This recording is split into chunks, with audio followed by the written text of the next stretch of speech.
Naomi Carter had failed everything: the rope climb, the shooting range, the combat drills, and as she lay gasping in the Fort Hawkins sand after her latest humiliation, she could hear Derek Thompson telling everyone she was proof that women didn't belong in special operations.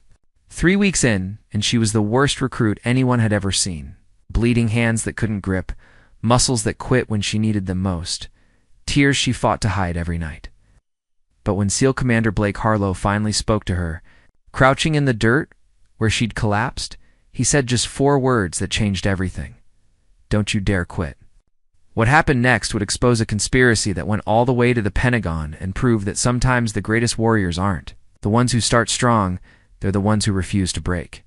Just before we get back to it, I'd love to know where you're watching from today. And if you're enjoying these stories, make sure you're subscribed. The desert heat hit Naomi Carter like a physical wall the moment she stepped off the transport bus. Sand particles danced in the scorching air, stinging her dark skin as she squinted. Against the relentless sun, Fort Hawkins stretched before her, a sprawling complex of concrete buildings, obstacle courses, and training grounds surrounded by miles of barbed wire and empty desert. This wasn't just any military base. This was where Navy SEALs trained alongside other special operators, where the elite came to become legends, and where 95% of recruits washed out before graduation.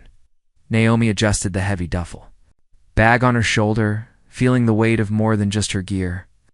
At 25, she stood out immediately among the arriving recruits.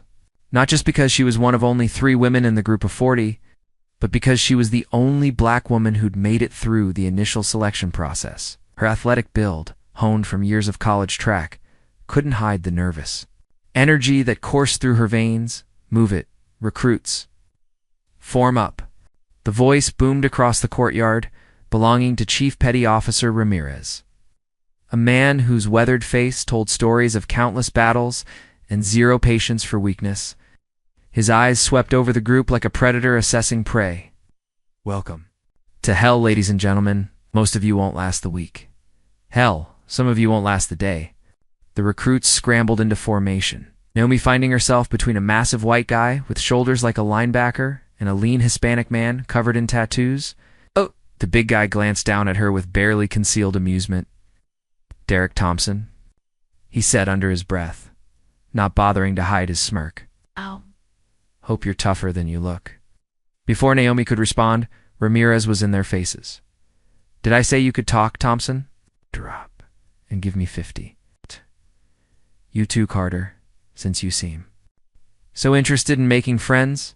Naomi hit the ground immediately, her palms pressing into the burning sand. The push-ups came easy at first. Her training had prepared her for this. But by 30, with the sun beating down and Ramirez counting deliberately slowly, her arms began to shake. She could feel Derek beside her, barely breaking a sweat, his breathing controlled and even. "Look at that," someone whispered from the formation. "She's already struggling." "Cut the chatter," Ramirez barked. "Everyone down. 50 push-ups, and thank Thompson and Carter for the privilege." The groans and muttered curses directed at her stung worse than the desert sun. Naomi pushed through the burning in her muscles, determined not to be the first to collapse. When they finally finished, she stood on trembling legs, sand clinging to her sweat-soaked skin. "Listen up," Ramirez paced before them like a caged tiger. "This place doesn't care about your background, your feelings, or your excuses. You either deliver or you're out. No second chances, no participation trophies. The enemy won't care if you're tired, scared, or having a bad day. Neither will I." The first real test came within the hour. The obstacle course stretched before them like a monument to human suffering, walls to scale, ropes to climb, barriers to vault, all under the merciless afternoon sun. Naomi had trained for this, spent months preparing her body, but nothing could have prepared her for the reality of it. She kept pace through the first obstacles, her track training serving her well on the running portions. But when she reached the rope climb, everything fell apart. The rope, thick and rough, burned against her palms as she tried to establish a grip. Her technique was off, she could feel it immediately. While others scrambled up like monkeys, she made it barely 10 feet before her grip failed. The slide down was humiliating. The rope tore into her palms, leaving them raw and bleeding. She hit the ground hard, dust exploding around her as laughter rippled through the watching recruits. Jesus Christ. Derek's voice carried clearly as he descended his rope with practiced ease. Dead weight already, and it's only day one. Get up, Carter, Ramirez shouted. Try again. Her second attempt was worse. Her bloody palms couldn't maintain grip, and she slid down after only 5 feet. Other recruits were already moving on to the next obstacle while she stood there. Failure burning in her chest, hotter than the desert sun. Move on, Carter. You're holding up the line. She ran to catch up, her palms throbbing, leaving bloody smears on the next obstacle. Behind her, she heard someone mutter, "Diversity, higher," and her jaw clenched so hard it hurt. The rest of the course blurred together in a haze of inadequacy. She fell from the balance beam. Twice, her grip strength, already compromised from the rope, failed her on the monkey bars. By the time she crossed the finish line, dead last and covered in dust and blood, the damage was done. She was marked. Evening, as she sat in the medical tent, getting her palms bandaged, she thought of her mother's words from just a week ago. They'd been standing in the kitchen of their Chicago apartment, her mother's eyes filled with worry and pride in equal measure. They'll test you harder than anyone else, Naomi. You know that, don't you? You're not just representing yourself out there. I know, Mama. Do you? Because this isn't like college track where people cheer for you. They want you to fail. Some of them need you to fail to prove their beliefs about people like us. I said, I know. Her mother had gripped her shoulders then, firm but loving. Then don't let them break you. Your father didn't let them break him, and neither will you. But her father had been naturally gifted at everything military. Staff Sergeant William Carter had been a legend in his unit before an IED in Afghanistan. Took him when Naomi was 15. She had grown up on stories of his courage, his skill, his unbreakable spirit. How could she live up to that when she couldn't even climb a rope? The next morning brought fresh humiliation at the shooting range. Naomi had qualified with firearms during basic training, but barely. Here, surrounded by people who'd grown up, hunting or spent years perfecting their marksmanship, her mediocrity was magnified. Steady breathing, Carter, the range instructor called out as her shots scattered across the target, most missing the center mass entirely. You're jerking the trigger. She tried to focus to remember her training, but her hands wouldn't stop shaking. The recruit beside her, a quiet guy named Hassan, who'd mentioned something about being ex-army, was putting rounds through the same hole with mechanical precision. On her other side, Derek was drawing smiley faces with his bullet groupings, showing off. Christ, Carter, Derek said, loud enough for everyone to hear. You planning to throw the gun at the enemy? Might have better luck. More laughter. Even some of the instructors smirked. Naomi felt heat rise to her face, a combination of shame and anger that made her next shots go even wider. Pathetic, someone whispered behind her. By the time they moved to close combat training that afternoon, Naomi's confidence was in tatters. The instructor, a compact man with scarred knuckles and cold eyes, paired her with Derek for demonstration purposes. Show me a basic takedown, he ordered. Derek's grin was predatory. He outweighed her by at least 60 pounds, all of it muscle. When they circled each other on the mat, she could see the outcome in everyone's eyes before it even happened. He moved faster than she expected. One moment she was trying to find an opening, the next she was airborne. The mat rushed up to meet, her back driving the air from her lungs in a whoosh that echoed through the training facility. Stars exploded across her vision. 3 seconds, the instructor announced, shaking his head. Carter, that was embarrassing. Thompson, find a reel. Partner Carter, you're with Mitchell for basic drills. Mitchell turned out to be one of the other women, a blonde former Marine who at least had the decency not to humiliate her completely. But Naomi could feel the eyes on her, the judgment. She was becoming exactly what they'd expected, a quota. Phil, someone who didn't belong. Throughout it all, she noticed him watching. Captain Blake Harlow, the SEAL commander everyone whispered about in reverent tones. He never spoke during the training sessions, just observed from various vantage points, taking notes in a small notebook. His presence was unnerving, like being watched by an apex predator, deciding if you were worth the effort of hunting. Harlow was everything the stories suggested all. Built like a weapon, with eyes that seemed to see through people rather than at them. His face bore the kind of scars that spoke of real combat, not training accidents. When he watched her fail again and again, his expression never changed. No disappointment, no surprise, observation. That night, alone in her bunk, while the others socialized in the common area, Naomi finally let the tears come. She pressed her face into the thin pillow to muffle the sound, her body shaking with the effort of keeping silent.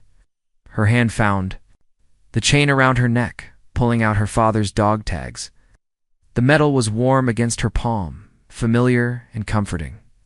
"I can't do this, Dad," she whispered into the darkness. "I'm not like you.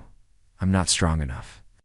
The tags had been returned to her mother in a flag-draped box when she was 15. She remembered the funeral, the 21-gun salute, the way her mother's hand had trembled as she accepted the folded flag. Her father had died a hero, saving 3 members of his unit from an ambush. What would he think of his daughter now, crying in her bunk because she couldn't climb a rope? "Can't fail again," she said to the tags, thinking of her first attempt at officer candidate school 2 years ago. She'd washed out in week 3, told she lacked the necessary discipline and leadership qualities. This was supposed to be her redemption, her chance to prove she had her father's warrior spirit. Instead, she was proving everyone right who said she didn't belong here.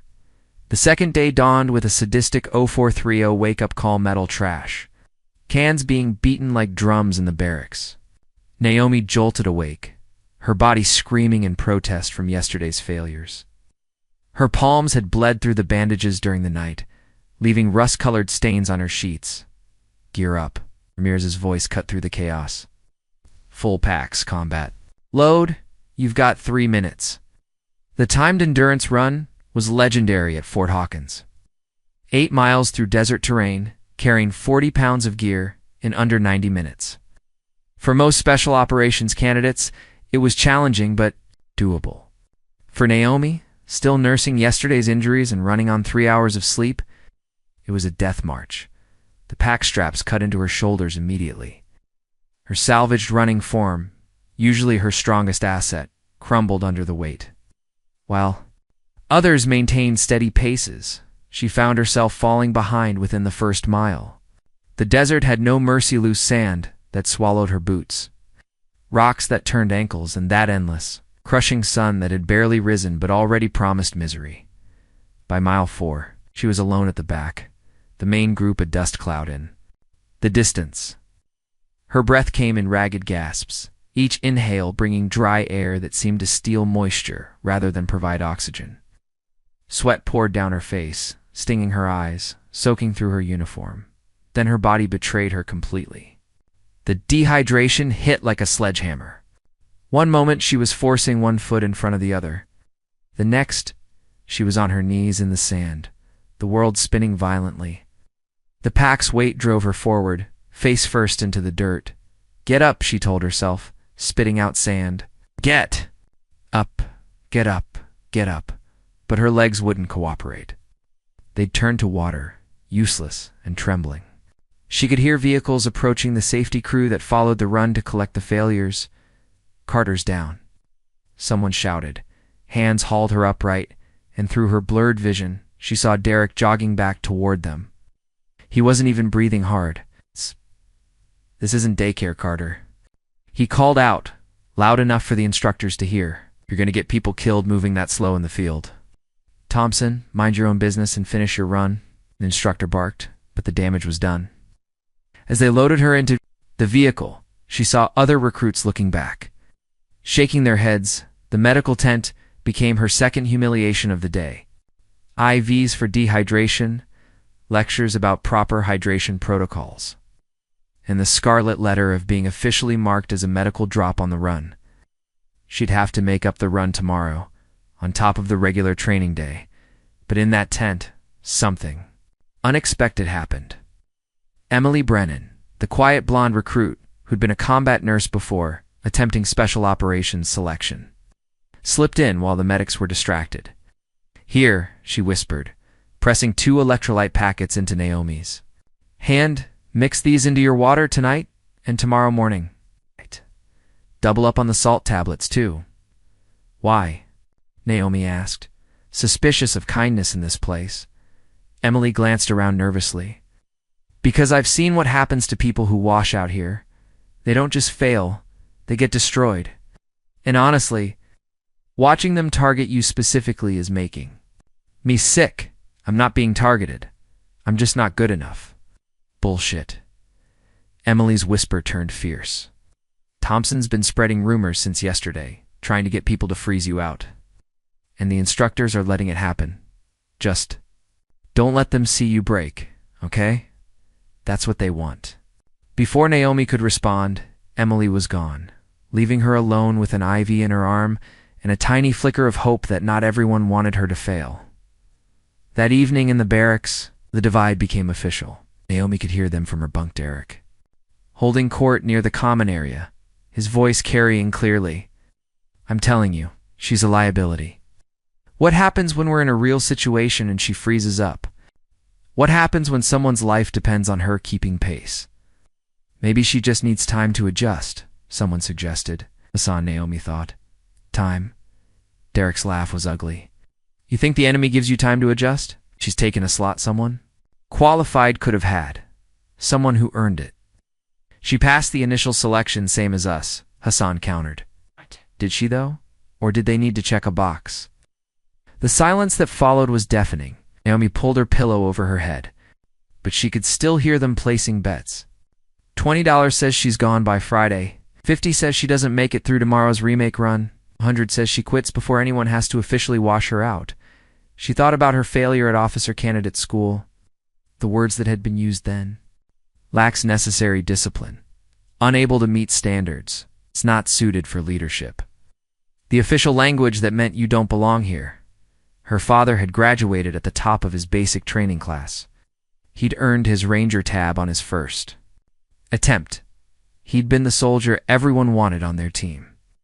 How had his DNA produced someone so inadequate? Late that night, when the barracks had finally quieted, Naomi slipped out into the darkness. The obstacle course stood empty under the moonlight, the rope climb mocking her in the shadows. Her bandaged hands protested as she gripped the rope, but she pulled anyway. She made it 6 feet before falling. She tried again. 7 feet again, 5 feet regression. "Your form's wrong." The voice from the darkness made her jump. Hassan emerged from the shadows, his expression unreadable. "You're using too much arm, not enough leg. I don't need your pity."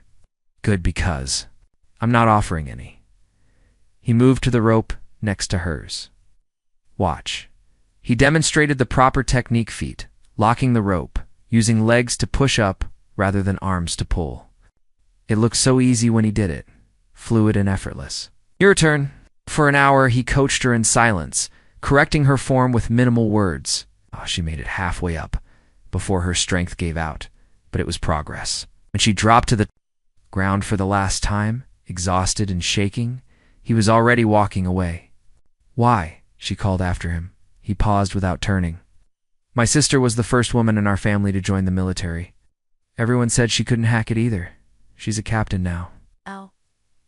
Then he was gone, leaving Naomi alone with her burning muscles and confused gratitude. The next morning's shooting range session showed marginal improvement. Her hands shook less. Whether from Hassan's unexpected help or Emily's electrolyte supplements, she couldn't say. Her grouping was still embarrassing compared to the others, but at least she hit the target consistently, Ramirez noticed. He stood behind her for 3 shots, then grunted a sound that might have been approval or might have been digestive distress. It was impossible to tell with him. "You're still jerking the trigger, Carter. But at least you're consistently jerking." Around her, she could feel the shift in some recruits. Not acceptance, not yet, but a slight reduction in outright hostility. She was still the weak link, but she hadn't quit. In this place, that counted for something. Captain Harlow continued his silent observation. She caught him watching her during the combat drills, during classroom instruction on tactics, during meals. His face revealed nothing, but his presence was constant, like pressure in the air before. A storm, the breaking point announcement, came at the end of the week. They'd lost 6 recruits already to various failures, medical performance, or voluntary withdrawal. Naomi had survived, barely, but the looks from Derek and his growing group of followers made it clear they considered her survival a temporary situation. Next week, Ramirez announced to the remaining 34 recruits, "We begin aquatic operations. Hope you all can swim." The blood drained from Naomi's face. Swimming, her worst nightmare given form. She could manage in a pool, but the combat. Swimming requirements were different: underwater breath holds, equipment swims, and worst of all, drown dash-proofing. That night, she called her mother from the payphone, needing to hear a familiar voice. "How's it going, baby?" Her mother's warmth came through even the static-filled connection. "It's hard, Mama. Really hard." "I know it is, but you're still there, aren't you? Barely." Barely counts. "Your father used to say that the only easy day was yesterday. Each day you survive is a victory." "I don't think I can do this." The silence stretched before her mother spoke again, her voice firm. "Do you remember what your father said before his last deployment?" Naomi's throat tightened. "That Carters don't quit." "That's right. We don't quit. Might fail. We might fall. But we don't quit. You've got his blood in you, Naomi. Trust it." After the call, Naomi sat on the steps outside the barracks, looking up at the stars. The desert sky was clear, infinite, making her feel small but somehow less alone.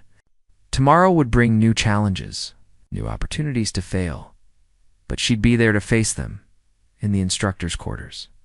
Captain Harlow sat across from Ramirez, reviewing the week's assessments. "Carter's struggling," Ramirez said bluntly.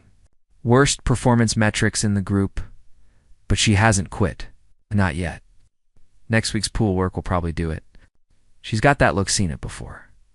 Water terrifies her." Harlow studied Naomi's file, his expression thoughtful. "Double her pool time. Extra sessions before the official training. That's not standard protocol. It's nothing about this selection. Is standard." Harlow closed the file. "I want to see what she does when she's pushed past breaking, and if she breaks, then she breaks. But something tells me there's more to Carter than anyone's seeing, including Carter herself." Meanwhile, in a corner of the barracks, Derek made another late-night phone call, his voice low and urgent. "She's still here." "No, I've tried everything short of physical intervention." "Yes, sir, I understand. The pool work next week." "Yes. That might do it. ... I'll make sure of it." He hung up, unaware that Emily, returning from a late shower, had heard every word. She slipped back into the shadows, her mind racing. Whatever was happening here, it was bigger than just training rivalries. Naomi. Carter had no idea she was at the center of a test that went far beyond making it through selection. But she was about to find out that sometimes the greatest battles aren't against the course or the clock, they're against the people, who need you to fail to prove their own worth. The week of pool training had been a nightmare that Naomi survived, only through sheer stubbornness in Emily's secret coaching sessions at night.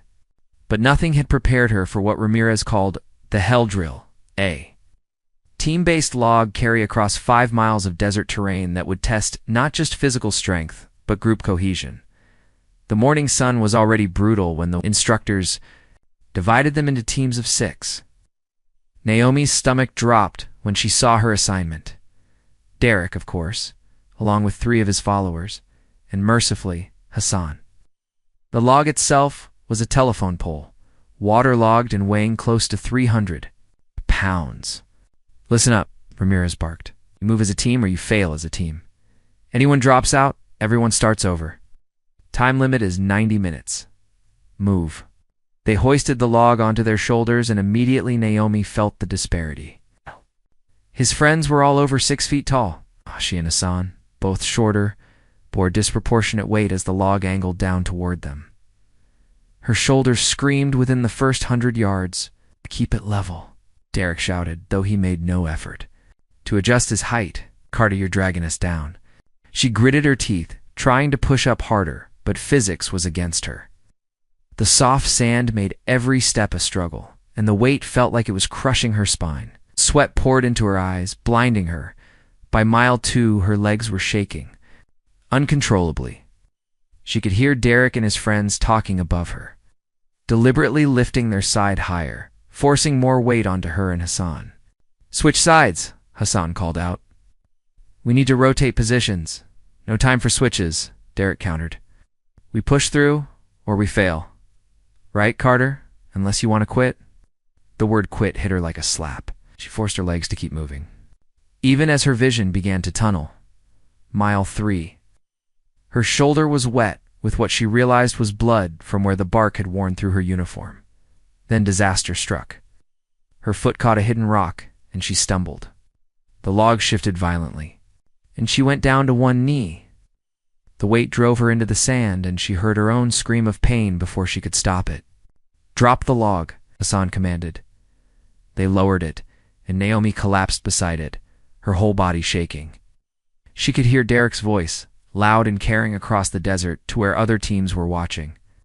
"This is exactly what I've been saying. She can't hack it. We're gonna fail, because someone wanted to play soldier." He turned to the others, gesturing wildly. "She's stealing a slot that should have gone to someone who belongs here, someone who earned it." "Thompson, shut your mouth," Hassan warned. "Or what? You gonna carry her in the log? Face it, she's dead weight. Has been since day 1. The other recruits from different teams had stopped to watch. Naomi could feel their eyes, hear their whispers. Even the instructors were circling, like vultures waiting to see if she'd quit. "Get up, Carter," Ramirez said, his voice flat. "Your team's waiting." She tried. God, she tried. But her legs wouldn't cooperate. Her shoulder was on fire, her back spasming. She made it to her hands and knees before collapsing again. "Pathetic," one of Derek's friends muttered. "A waste of time," another agreed. Ramirez crouched beside her, his voice dropping low enough that only she could hear. "You're wasting everyone's time, Carter. Do yourself a favor. Ring out. Go home, this isn't for you." Another instructor joined, him not bothering to lower his voice. "She should quit before she embarrasses herself further. It's getting painful to watch." Naomi's hands dug into the sand. Through her blurred vision, she could see other teams completing their carries. Could see the mixture of pity and disgust on faces around her. Everything they'd said about her was true. She didn't belong here. She was a quota, a checkbox, a failure trying to live up to a dead father's legacy she could never match. "I can't," she whispered to the sand. "Maybe they're right. Maybe I should just—" "Carter." The voice cut through everything else. Deep, authoritative, and unexpectedly close. She lifted her head to see Captain Harlow crouching in front of her, his ice blue eyes locked on hers. For the first time since she'd arrived, he was speaking directly to her. "Everyone, give us a minute," he said without looking away from her. "Sir, we're in the middle of—" Ramirez started. "I said give us a minute." The authority in his voice cleared the area in seconds. Even Derek moved back. Though Naomi could feel his resentful stare, Harlow studied her for a long moment, then spoke quietly. "You're holding back. I'm giving everything I have." "No, you're not. You're thinking like a recruit trying to pass a test. Not thinking like a recruit. Think like a survivor." "I don't understand." He leaned closer, his voice dropping too barely. Above a whisper, "Your father didn't die thinking like a soldier following rules. He died thinking like a warrior protecting his family. You have that same instinct. But you're so focused on meeting everyone else's standards that you've forgotten your own strength." Naomi's breath caught. No one had mentioned her father here. She hadn't told anyone except, "How did you?" "I knew William Carter. Served with him in Afghanistan before he transferred units. He talked about you constantly. His daughter, the runner. His daughter who never gave up even when she was dead last in a race." Harlow's expression shifted slightly, almost a smile.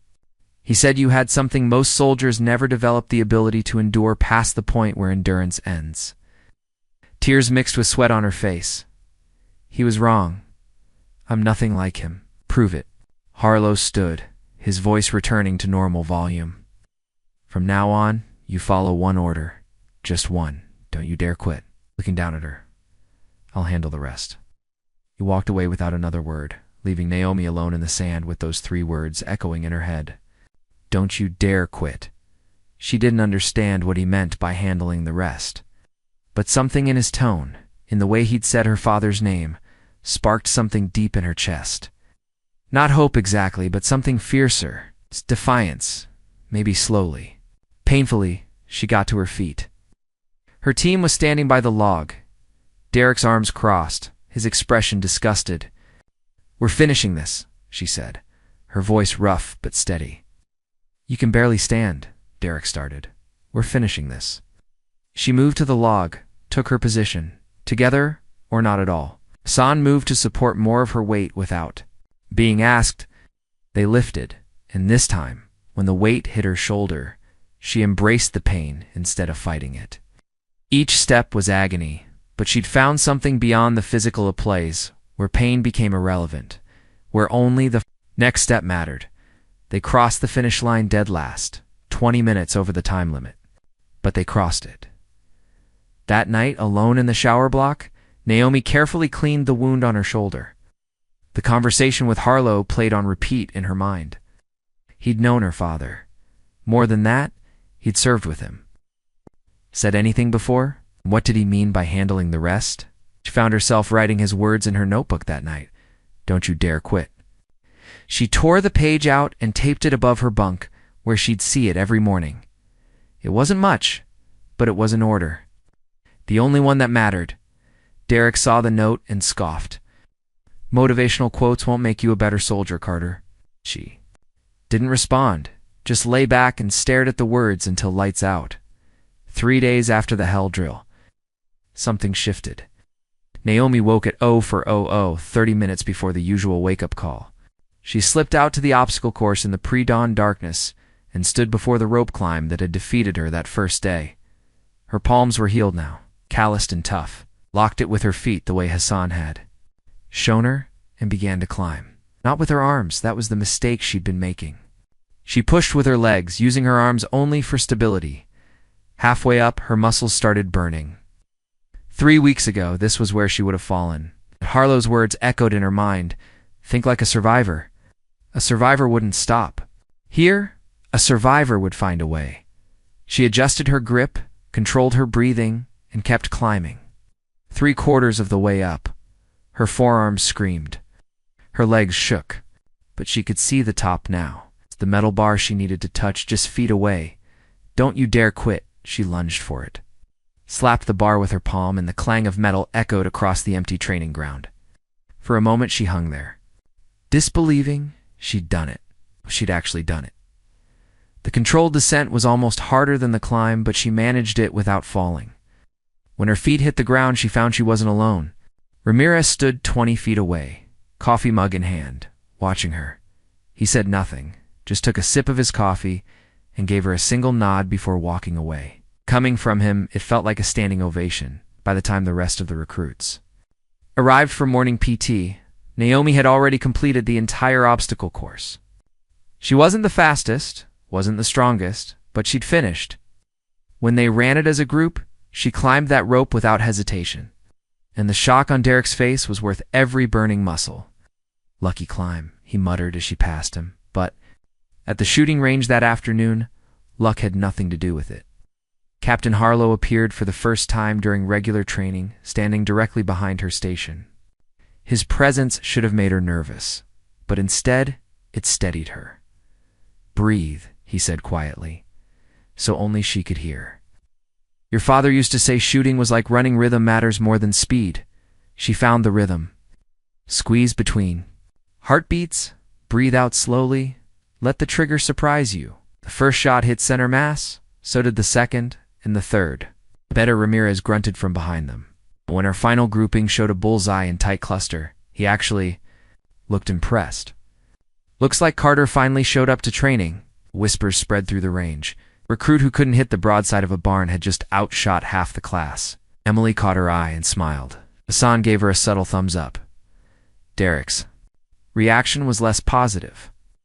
After training, he cornered her behind the equipment shed, his face red with anger.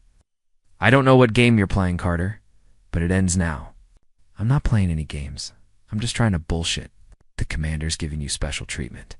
Private pep talks. Extra coaching. That's not how this works. You're right, she said, surprising him. It's not. So ask yourself why. A SEAL commander would waste time on someone who doesn't belong here. Unless maybe, just maybe, I do belong. His hand shot out, grabbing her collar, slamming her against the shed wall. Hey, you don't belong here. Ow. You're a diversity slot, a checkbox. And everyone knows it. Let her go. Hassan's voice came from behind Derek, cold and dangerous. Now, Derek released her slowly, turning to face Hassan. This isn't your business. You made it my business when you put hands on a teammate. She's not my teammate. No, Emily said, appearing beside Hassan. But she's ours. For a moment, violence hung in the air like electricity.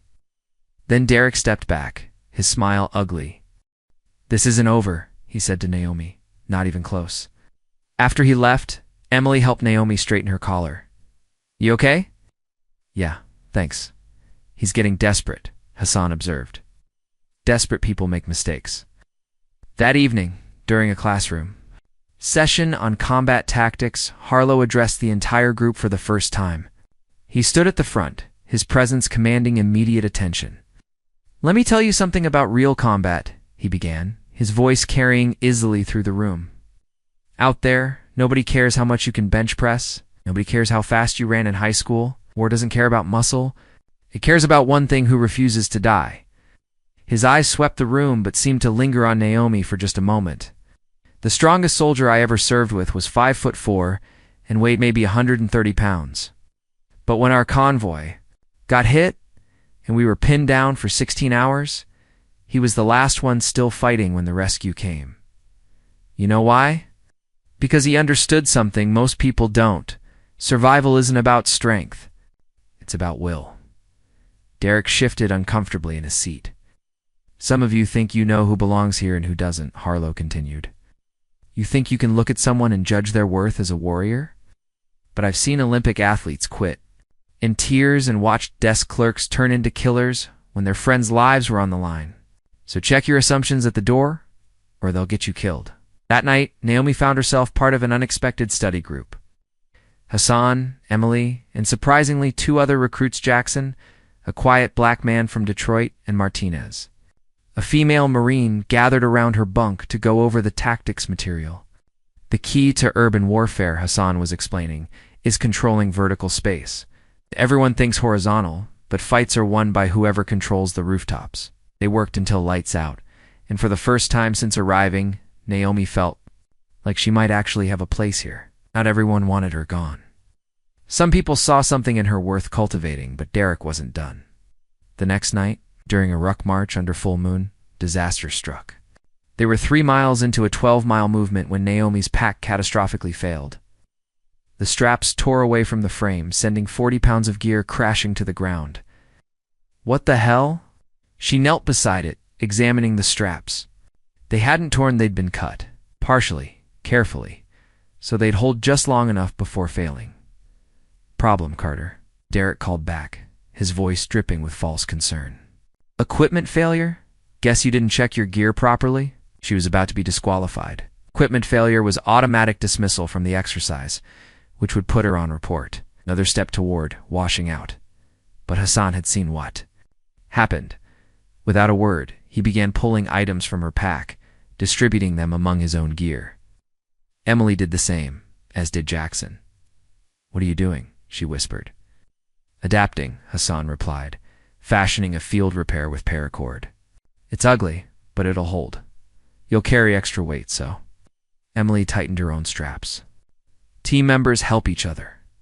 That's what real soldiers do. They jury-rigged her pack in under 3 minutes and kept moving. Derek's frustration was visible even in the moonlight. But they weren't done. As they passed him, Hassan leaned close to Derek and said something too quiet for others to hear. Whatever it was, Derek's face went pale.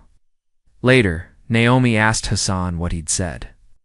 I told him I knew about the phone calls, Hassan replied. Okay, and that if he tried anything like that again, he wouldn't make it to graduation either. Phone calls, Emily? Overheard him, was reporting to someone. getting instructions.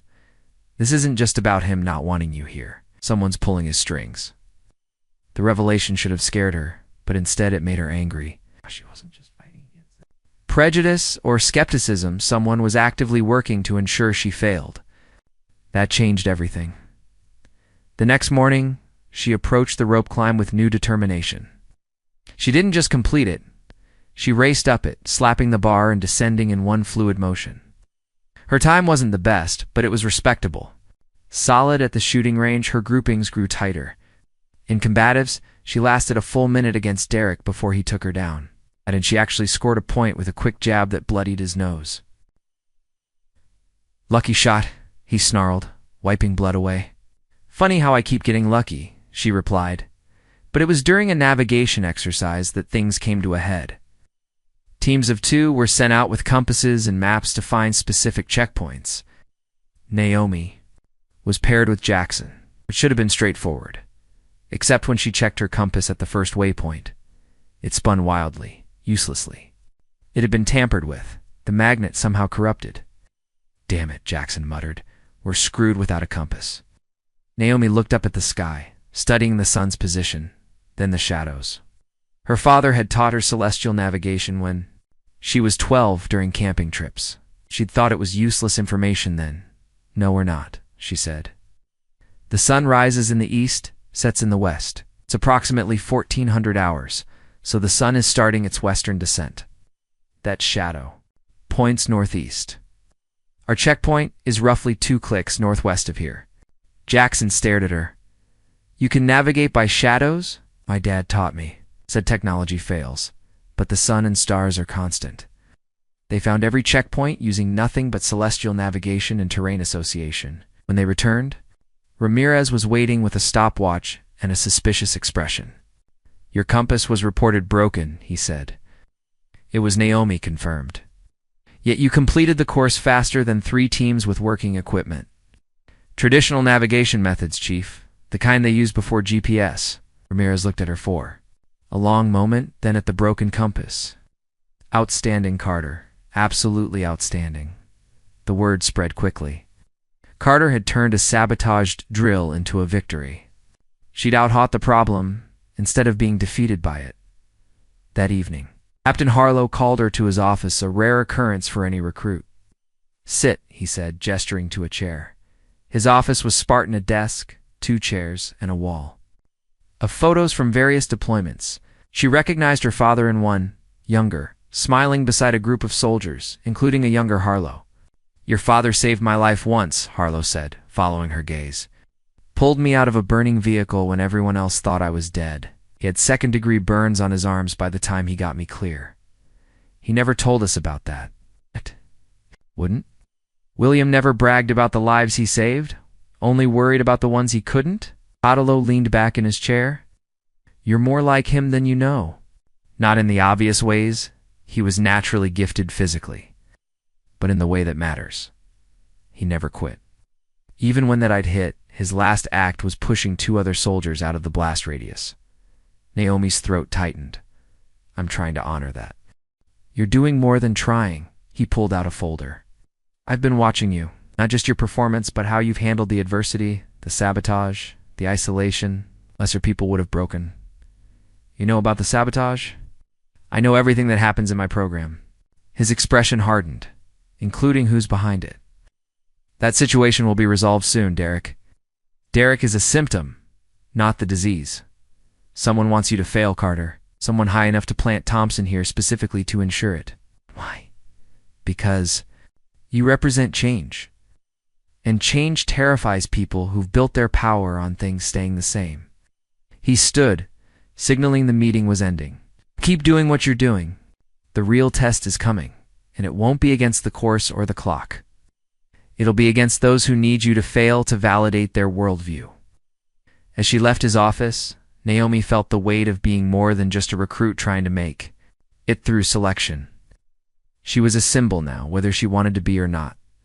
That night, she wrote in her journal, "They wanted me to fail quietly. Instead, I'm going to succeed loudly." Derek watched from across the barracks, his phone in his hand.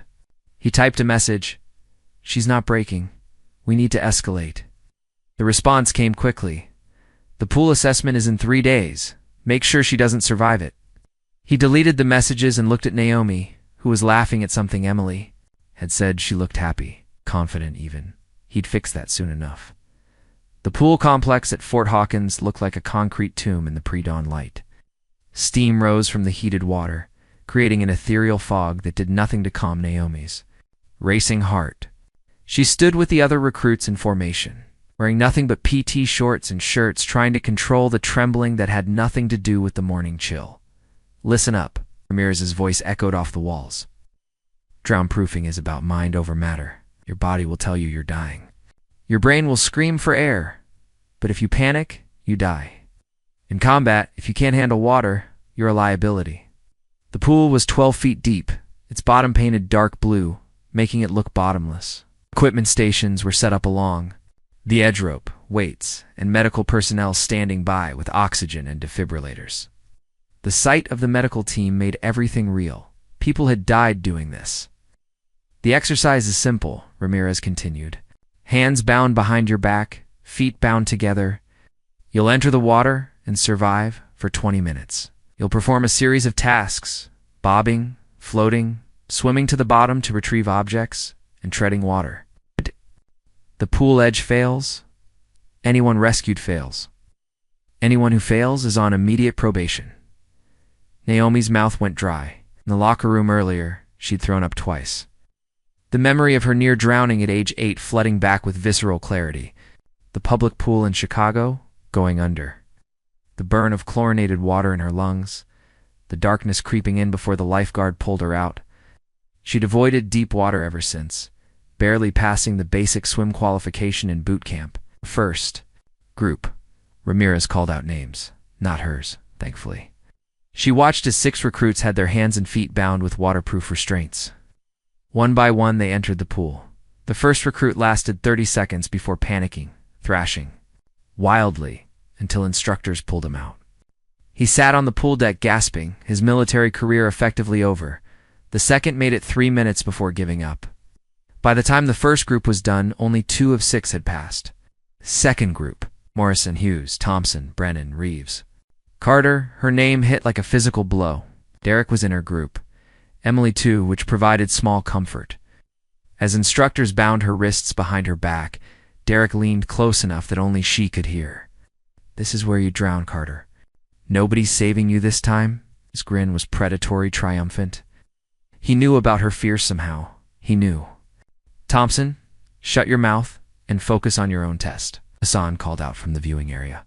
The restraints were tight but not painful. It's designed to be escapable in true emergency, but not during the test. Naomi's feet were bound next, and suddenly, she could barely stand, having to hop to maintain balance. "Enter the water on my command," Ramirez ordered. 3, 2, 1, execute. The shock of immersion was immediate and total. Naomi had tried to take a deep breath, but the cold water drove it from her lungs. She sank immediately, the weight of her bones and muscle dragging her down. Panic flooded her system, primal and overwhelming. She hit the bottom hard, feet first, and pushed up desperately. Her head broke the surface, and she gasped for air before sinking again. This was the bobbing technique. Use the bottom to push up, grab a breath, sink, repeat. But knowing the technique and executing it while terrified were different things around her. She could hear splashing, gasping, one recruit already calling for help. But she couldn't focus on them. Push, breathe, sink. Push, breathe, sink. Then something slammed into her underwater body, moving fast and deliberate. Derek, the impact sent her spinning, disoriented. She couldn't find the bottom, couldn't tell which way was up. Her lungs screamed for air. Another impact, this one to her ribs. He was swimming into her intentionally, making it look like struggle, like accident. She opened her eyes underwater, the chlorine burning, and saw him coming. Again. This time she twisted, using her bound legs like a tail to avoid him. But the damage was done. She'd been under too long. Her vision was going dark at the edges. Every instinct screamed to breathe, even though she was still underwater. This was How drowning happened, the body overriding, the mind's knowledge that breathing water meant death, Captain. Harlow's voice echoed in her memory. Don't you dare quit. Her father's voice, from those camping trips. When you're lost, go back to basics. One step, one breath, one moment at a time. Her feet found the bottom. She pushed with everything she had, breaking the surface with a desperate gasp. Derek was right there, ready to hit her again, but Emily suddenly appeared between them, her own struggle conveniently blocking his path. Float phase, Ramirez called out. On your backs, 5 minutes. This was supposed to be the easy part, but with hands and feet bound, maintaining a back float required perfect breath control and body position. Naomi arched her back, filled her lungs, and tried to relax. But relaxation was impossible with Derek circling like a shark. He swam close, his wake disturbing her float, forcing her to work harder. Every time she stabilized, he'd create waves that threatened to flip her face down. The instructors either didn't notice or didn't care. This was part of the test, dealing with adverse conditions. Retrieval phase. Dive to the bottom, retrieve. Your designated weight, return to surface. Colored weights lay scattered on the pool bottom, each recruit assigned a specific one. Naomi's was red, 12 feet down in the deepest part. She hyperventilated carefully, preparing for the dive, when she noticed something wrong. Her weight wasn't where it should be. It had been moved to the very center of the deep end. Directly under the diving platform where the water was 15 feet deep, Derek surfaced near her, smiling. He'd moved it during his own retrieval. The rage that flooded her was useful. It burned away the fear. She took 3 deep breaths, expelled the last one completely, and dove. With her legs bound, she had to undulate like a dolphin, using her core muscles to propel herself down. The pressure built in her ears, her chest feeling like it might implode. The weight seemed impossibly far. Her lungs were already protesting, and she was only halfway down. But quitting meant failure, and failure meant Derek won. That thought drove her deeper. Her feet touched the weight. Now the impossible part, getting it to the surface without hands. She gripped it between her feet, the rough metal cutting in two. Her ankles through the restraints and began the agonizing journey up. Halfway to the surface, her body betrayed her. Her diaphragm spasmed, trying to force her to breathe. She clamped her jaw shut, vision going red. The surface looked like a mirror above her, beautiful and unreachable. She thought of her father dying in that IED blast, using his last seconds to save others. She thought of her mother's tears at the funeral, the folded flag, the words, "Your father was a hero." Her head broke the surface just as her control shattered. She gasped, coughed, nearly dropped the weight, but managed to hold it with her feet long enough for confirmation from the instructors. Carter, retrieval complete. The relief was overwhelming, but it was short-lived. Treading phase, 5 minutes, no floating. This was the killer. With hands and feet bound, treading water required a modified dolphin kick that engaged every muscle in the core and legs. After 30 seconds, lactic acid started building. After a minute, it felt like her muscles were on fire. Derek swam close again, and this time, someone else saw it. Hassan from the pool deck shouted, "Instructor, Thompson is interfering with other recruits. Thompson, maintain distance." Ramirez barked, but the damage was accumulating. Naomi's muscles were failing, her kicks becoming weaker. Water lapped at her face, and she got a mouthful, choking. 3 minutes in, she was barely keeping her nose above water. Then she heard it, Timilee's voice, calm and steady. "Carter, find the rhythm. Small kicks, continuous, like running in place." The advice saved her. She stopped trying for big, powerful movements and found a sustainable rhythm. Small, rapid kicks that kept her head just above water. It wasn't pretty, but it worked. For minutes, her abs were screaming. Her legs felt like they were being torn apart. 4:30. Derek had drifted close again, despite the warning. His own treading looked effortless, his height and muscle mass advantages on full display. "She's going under," he said, loud enough for others to hear. "Look at her. She's done, but she wasn't. Not yet." 5 minutes. Exercise complete. The instructors moved in quickly, cutting restraints and helping exhausted recruits to the pool edge. Naomi's legs gave out completely the moment the restraints were cut. Hassan and Jackson had to pull her from the pool, her muscles in full revolt. She lay on the deck, gasping, her entire body shaking uncontrollably. But she'd done it. She'd passed. "Outstanding work, Carter," Captain Harlow's voice came from above. Her? She hadn't even known he was watching. That's what mental toughness looks like. Derek's face was twisted with frustration as he climbed out of the pool. His plan had failed. Again, in the women's locker room afterward, Emily helped Naomi. To a bench. Her legs still wouldn't support her weight properly. "Derek was trying to drown you," Emily said quietly. "It wasn't training.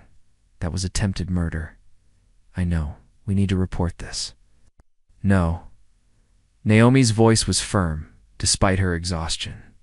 "Harlow already knows. He's watching everything. We report it officially, Derek gets removed, but whoever's behind him, just send someone else. Better the enemy we know." Emily was quiet for a moment. "You're tougher than you look. You know that?" "I'm just too stubborn to quit." That evening, Hassan found Naomi in the dining facility. Her hands were still shaking too badly to hold her. "Fork steady. I saw what happened in the pool," he said, sitting across from her. "All of it. I've been keeping notes." "Notes?" He pulled out a small notebook. "Every incident of sabotage. Every suspicious interaction. Every time Derek makes a phone call." He slid it across to her. "Started after the compass incident. Figured someone should document this." Naomi flipped through the pages, seeing detailed observations in Hassan's neat handwriting. Times, dates, locations, direct quotes. It was thorough enough to be evidence. "Why?" she asked. "Because my sister faced the same thing. Different place. Different people, but the same pattern. Someone high up wanted her gone, but she had friends who documented everything. When it finally came to light, 3 officers were court-martialed." He took the notebook back. "You're not alone in this, Carter. None of us are going to let them win." Later that night, Derek made another phone call from behind the equipment shed. Not knowing that Emily was in the shadows, recording with her phone, she passed the drowned dash-proofing, ... "Yes, I did everything you said, ... No, she had help." "I understand." "The mountain exercise?" "Yes, sir. I'll make sure she doesn't come back from that one." Emily slipped away silently, her phone holding evidence that would soon change everything. The morning after the pool assessment, everything felt different. Naomi walked into the dining facility to find conversations stopping, heads turning. For once, the looks weren't dismissive or hostile. There was something else: respect, maybe even awe. "Heard you pulled off a 15-foot retrieval with Thompson trying to drown you?" A recruit named Stevens said as she passed his table. "That's legendary stuff, Carter?" She nodded, uncomfortable with the attention, and got her breakfast. When she sat down, she found herself surrounded, not just Emily and Hassan, but Jackson, Martinez, and 3 other recruits she'd barely spoken to before. "What Thompson did yesterday was wrong," Martinez said bluntly. "We all saw it. You need backup. You got it." The shift was seismic. 3 weeks ago, she'd been a pariah. She had allies. Not everyone Derek still had his followers, but enough that she no longer felt alone. Captain Harlow addressed the entire group that afternoon, his presence commanding immediate attention. Yesterday's pool assessment had a 40% failure rate, he announced. Those who passed demonstrated something beyond physical capability. They showed adaptability under extreme stress. "Carter," she snapped to attention, surprised to be singled out. Front and center. She moved to stand beside him, aware of every eye in the room. "What you all witnessed yesterday was someone who didn't just survive. She adapted. And her equipment was sabotaged, yes. We know about the weight being moved. She didn't complain. She didn't quit. She solved the problem." His eyes swept. "The room, that's what makes a warrior. Not strength, not speed, but the ability to adapt when everything goes wrong." He dismissed her back to her seat, but the message was clear. The commander had publicly acknowledged both her success and the sabotage against her. Lines were being drawn. Derek's response was immediate and vicious. That evening, he confronted her outside the barracks with 4 of his followers. "You think you're special now?" His face was red, fists clenched. "The commander's pet project?" "Think I'm a recruit trying to make it through selection," Naomi replied calmly, though her heart was racing. "Same as you." "No, not the same. You're a political statement. A checkbox so the brass can say how progressive they are." He stepped closer. "But when we get to the mountain exercise, when it's just us out there with no instructors watching every second, we'll see how tough you really are. Is that a threat?" Thompson. Da-da-da-da-da. Ramirez's voice cracked like a whip. "Unless you want to explain to me why you're having an aggressive conversation with a fellow recruit, I suggest you move along." Derek and his group dispersed, but the threat lingered. That night, Emily pulled Naomi and Hassan aside in a quiet corner of the library. "I have something you need to hear." She pulled out her phone, looking around nervously before playing the recording of Derek's phone call. Hassan's expression darkened as they listened. "He's planning something for the mountain exercise. We need to tell Harlow," Emily insisted. "He already knows," Naomi said. "He told me someone high up wants me gone. Derek's just the tool. Then we need more." Hassan pulled out his notebook. "We need to know who's giving the orders. I might be able to help with that." Jackson appeared in the doorway. "Sorry for eavesdropping, but I've been doing some digging of my own."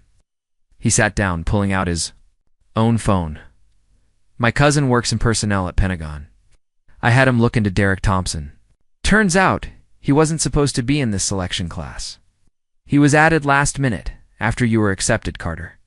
And the authorization came from Colonel Richard Blackwood." "Who's that?" Emily asked. "Old school special operations, part of a group that's been vocally opposed to women in combat roles." Jackson's expression was grim. "He's got a reputation for finding ways to prove women can't hack it in special ops." The pieces were falling into place. Naomi was a test case, and her failure would be used as ammunition against every woman who came after her. "So what do we do?" Hassan asked. "We make sure I don't fail," Naomi said simply.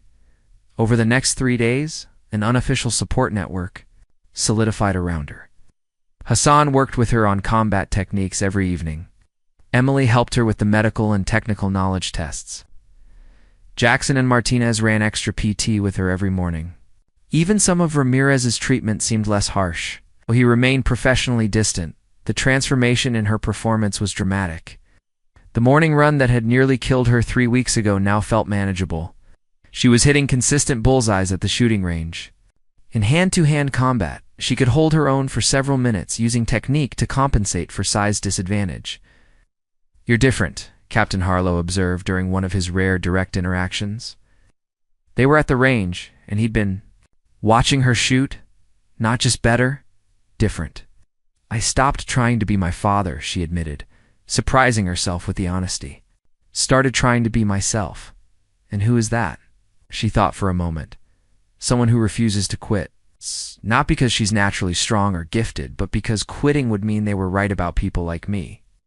Harlow nodded slowly. "Your father would be proud, not because you're following in his footsteps, but because you're making your own path."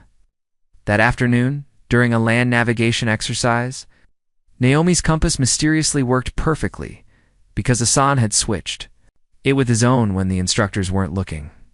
When her ruck frame started to fail during a march, Jackson silently fixed it with spare parts he just happened to have.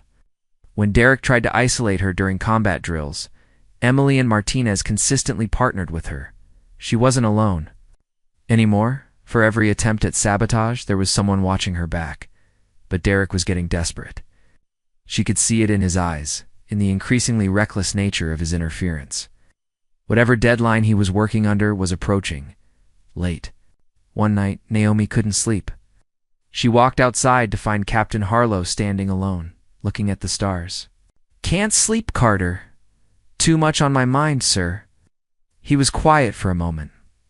"You know what's really happening here, don't you? Being tested, but not just by the course. You're a symbol, whether you want it to be or not. Your success or failure will affect every woman who comes after you." He turned to look at her. "That's not fair." It's too much weight for one person to carry. It's the weight I've got, sir. Your father said something similar once. We were pinned down, outnumbered 5-1. I asked him how he stayed so calm. He said, this is the fight I've got, so this is the fight I'll win. Did you win? We survived. Sometimes that's the same thing. He paused. The mountain exercise starts in 2 days. It's going to be the hardest thing you've faced here. Harder than everything so far. It's different. Out there, it's easier for accidents to happen, for people to disappear. You understand what I'm saying? Sir, good. Trust your team. Trust your instincts. And remember, don't quit. I know, sir, I was going to say. Remember that we're watching. Even when you think you're alone, you're not. The next day brought an unexpected development. During a classroom session on tactical planning, Derek's phone rang. He'd forgotten to silence it, a major breach of protocol. Ramirez was on him immediately. Thompson, you know the rules. Phone goes in the box now. Derek's face went pale. Chief, I know. As Derek reluctantly placed his phone in the contraband box, Naomi saw his hands shaking. That phone was his lifeline to whoever was controlling him. Without it, he was cut off. During the lunch break, Emily managed to get close to the box. Couldn't take the phone, but she could see the screen through the clear plastic. Text message was visible. Mountain exercise is your last chance. Don't fail me again. That evening, the tension was palpable. Derek was like a caged animal, pacing. Agitated, he tried to get his phone back, claiming a family emergency, but Ramirez wasn't buying it. You'll get it back after the mountain exercise, Thompson. Focus on preparing. In the women's barracks, Emily, Martinez, and Naomi huddled together planning. He's going to be desperate out there, Martinez said. Without his handler's guidance, he might do something really stupid. Or really dangerous, Emily added. Let him, Naomi said, her voice steady. I've got all of you watching my back. And Harlow said, we won't really be alone out there. You trust him? Martinez asked. My father did. That's enough for me. The night. Before the mountain exercise, Naomi found a note tucked into her gear. It's unsigned, but she recognized Harlow's handwriting. Western Ridge, 3rd checkpoint. If things go bad, signal fire. We'll be watching. She burned the note immediately, but memorized the message. At the final briefing, Ramirez laid out the exercise parameters. 5 days in the mountains, survival conditions, tactical problems to solve, and simulated combat scenarios. Teams of 6, chosen by the instructors. Team 4, Thompson, Carter. Hassan, Brennan, Jackson, Martinez. The placement was deliberate. Naomi's allies and her greatest threat altogether. Harlow was setting up a final confrontation, controlling the variables. Derek's smile was cold when their eyes met. Without his phone, without his handler, he was unpredictable. But Naomi smiled back, something her father used to do before a mission then. A smile of someone who'd already decided they were going to win. Mount up, Ramirez commanded. Transport leaves in 30 minutes. As they loaded their gear, Hassan moved close to Naomi.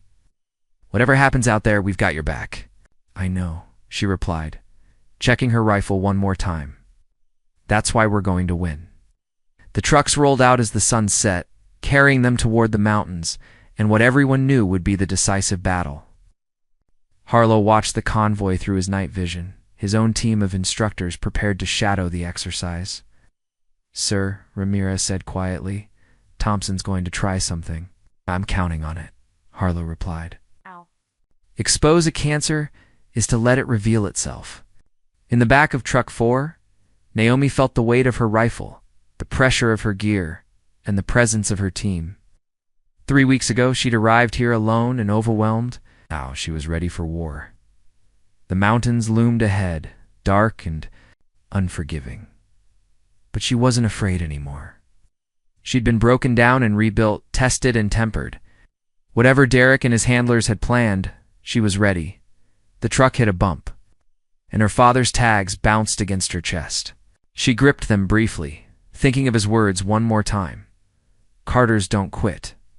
No, she whispered to herself, we don't. The mountains were nothing like the desert. Here the cold bit through their gear at night, and the thin air made every movement feel like running through water. By day 3 of the exercise, Team 4 had successfully completed 4 tactical objectives. But the tension between Derek and the rest of the group had reached a breaking point. They'd established their patrol base on a ridgeline following proper security protocols. Naomi had taken first watch with Hassan, while Derek sulked by the fire with his remaining supporters. 2 recruits named Briggs and Coleman, who still believed his poison. Contact north. Moccasin's whispered warning came just after midnight.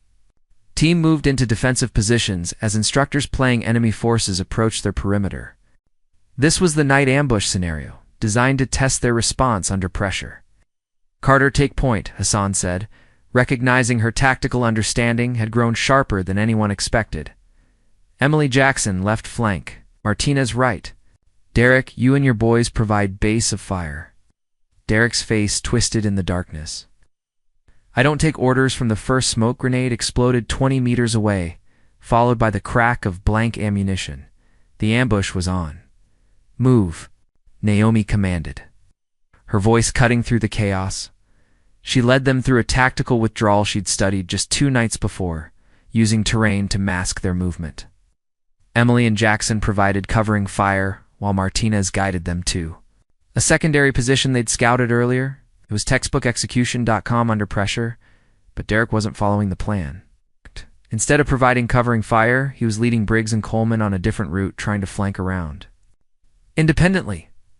Thompson, what are you doing? Hassan shouted. Taking initiative. Derek called back. Something Carter wouldn't understand. Movement exposed their position. The instructor and Almies immediately concentrated fire on the gap Derek had created.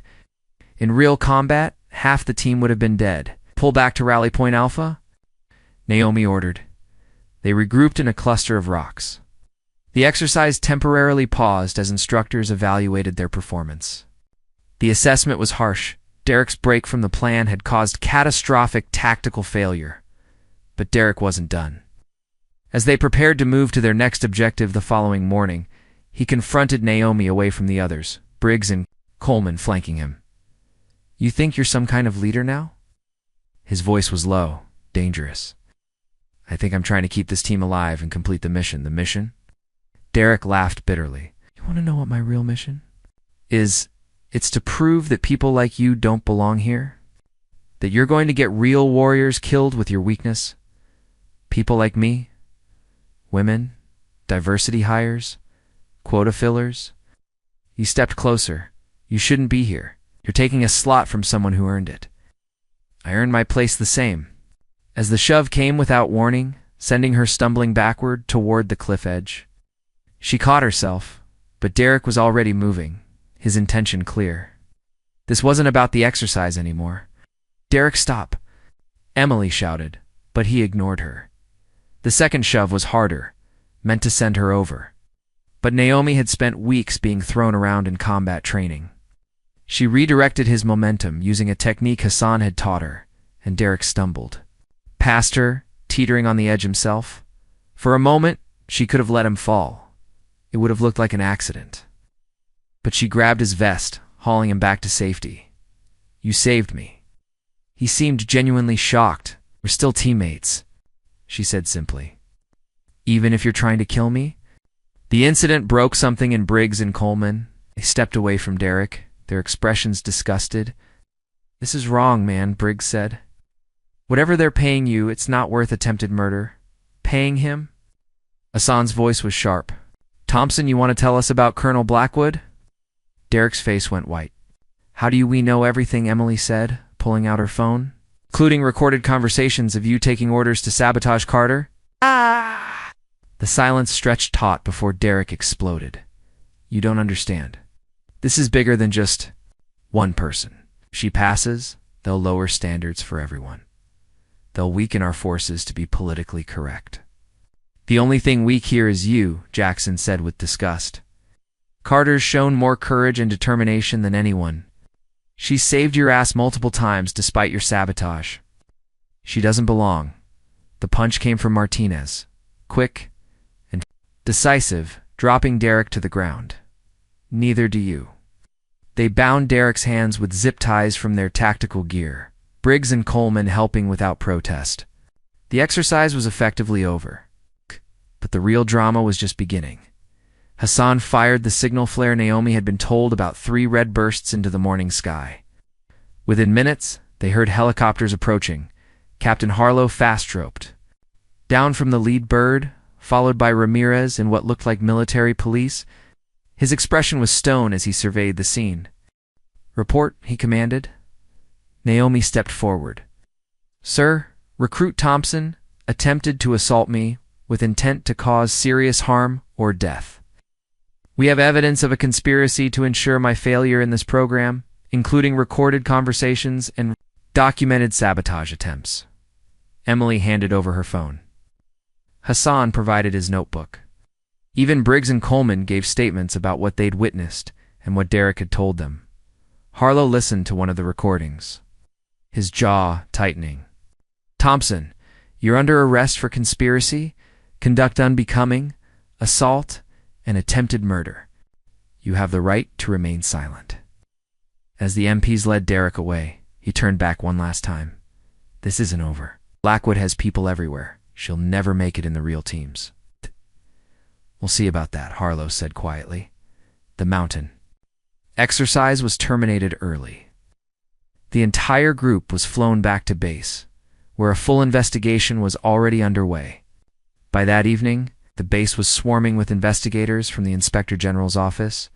Naomi was called in for a 3-hour deposition, detailing every incident from day one. The evidence was overwhelming: Mealy's recordings, Hassan's documentation, witness statements from half the class, and the physical evidence of sabotage. "This goes deep," the lead investigator, a stern woman named Major Torres, told her. "Colonel Blackwood has been running this kind of operation for years, systematically undermining female candidates across multiple programs. You're the first. One to survive long enough to expose it? What happens now?" "Blackwood's been relieved of command pending court-martial. Thompson and 3 other plants in different programs are under arrest." Torres paused. "You should know your performance here under these circumstances has been nothing short of extraordinary." That evening, the remaining recruits gathered in the common area. The energy was different, tunified for the first time. Even those who'd been skeptical of Naomi initially were now firmly in her corner. Ramirez entered, its expression unreadable.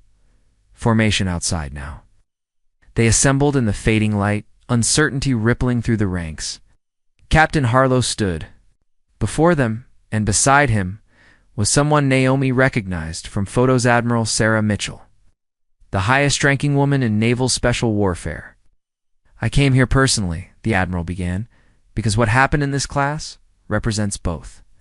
The worst and best of our forces. The worst corruption, prejudice, and sabotage at the highest levels.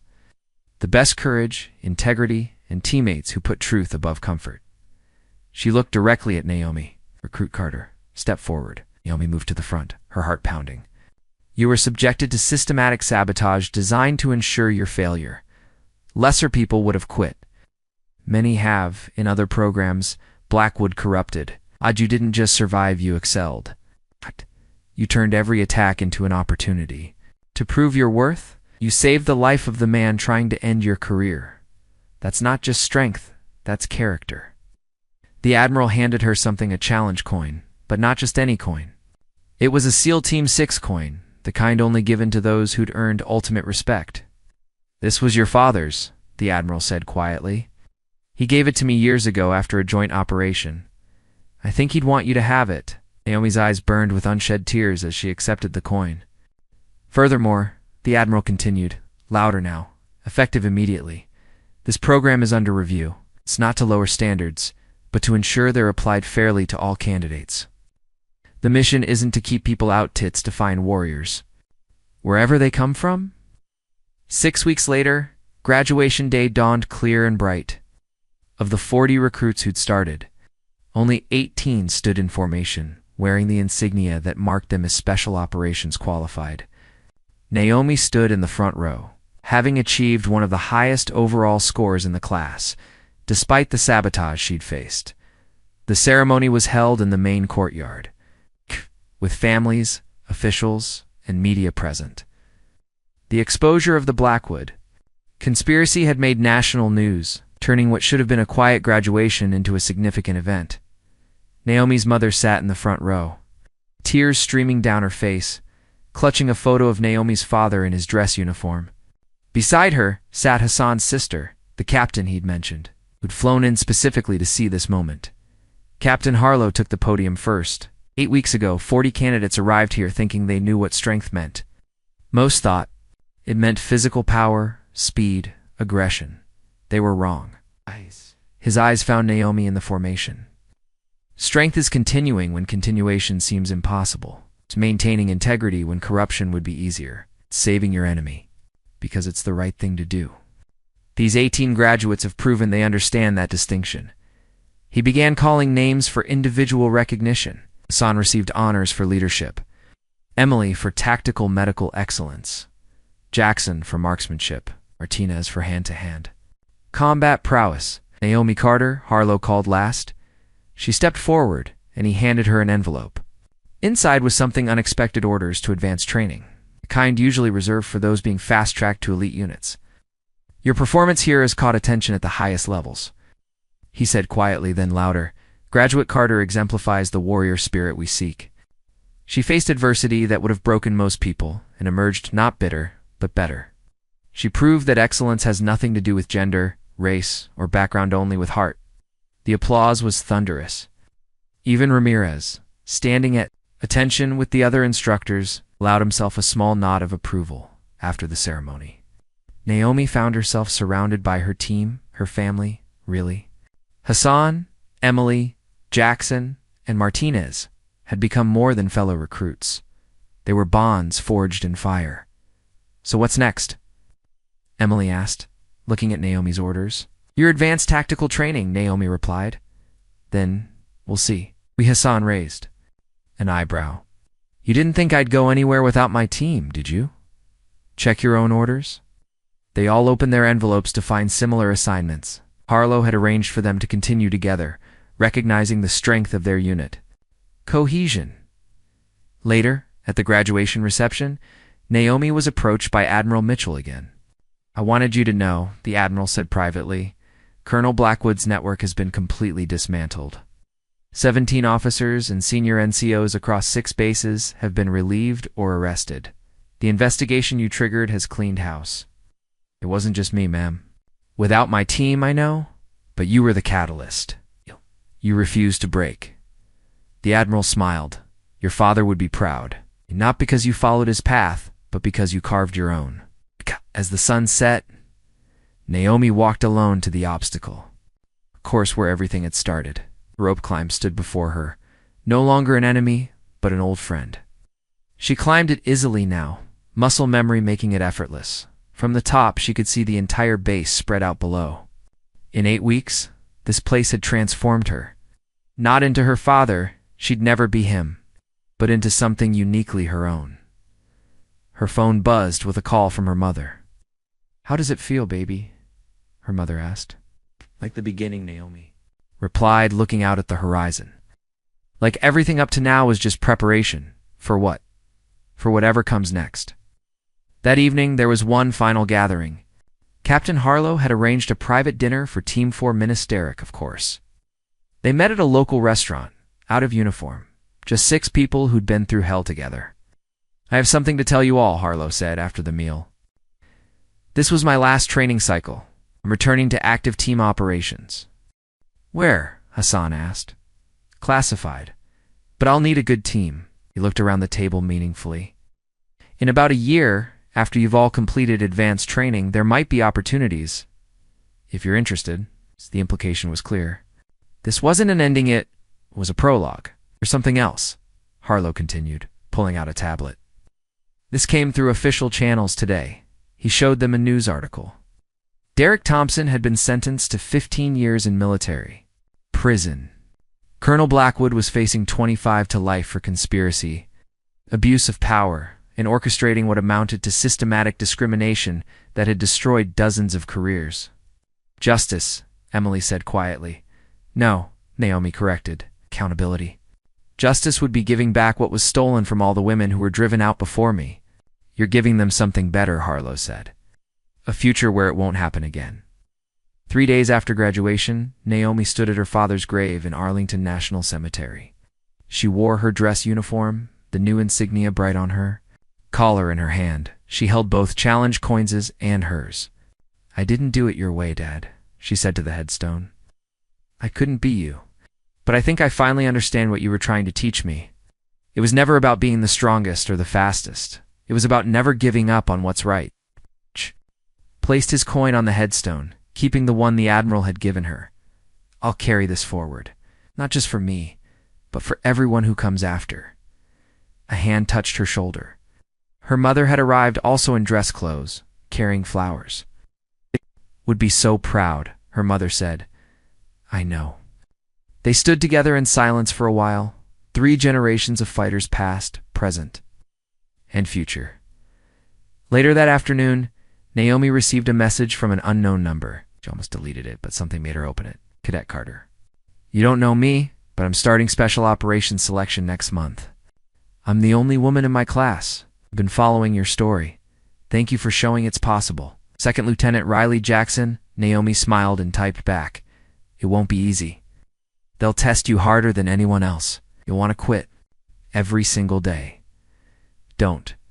Trust your team, trust yourself, and remember you belong there as much as anyone. When it gets dark, and it will, remember you're not alone. We're all watching, and we're all rooting for you.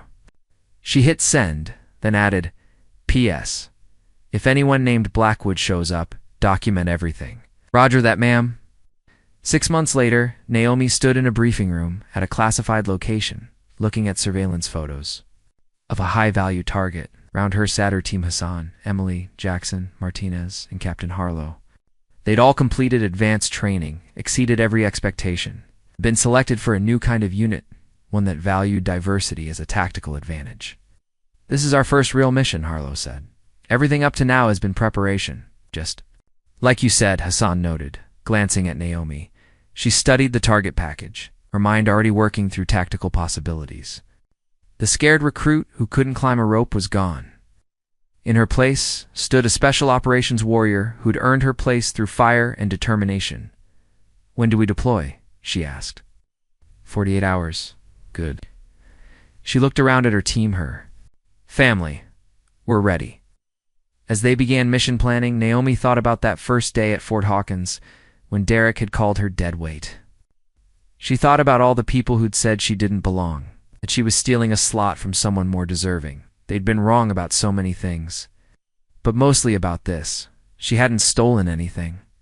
She'd earned every single inch of ground through blood, sweat, and refusal to quit.